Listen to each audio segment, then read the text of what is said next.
নমস্কার, শুভ সন্ধ্যা। উপস্থিত সকলকে জানাই আমার আন্তরিক শুভেচ্ছা। আমি আমার প্রথম নিবেদন শুরু করতে চলেছি।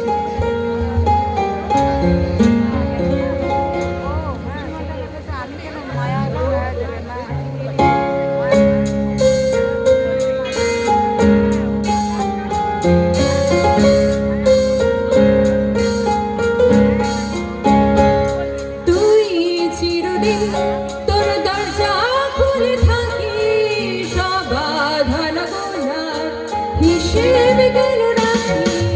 সারা তালাতে তোর প্রদীপ ভরেছিলে, কেন খুঁজতে যাস আমায় সাজানো ম্যাগাজিনে। তুই চিরদিন তোর দরজা খুলে থাকি, সবাধান গোনার হিসেব গেল রাখি। সারা তালাতে তোর প্রদীপ ভরেছিলে, কেন খুঁজতে যাস আমায় সাজানো ম্যাগাজিনে। ভেজাল বাড়ি হয়তো সবুজ ছুঁয়ে ফেলে, আশাটা পথ ভীষণ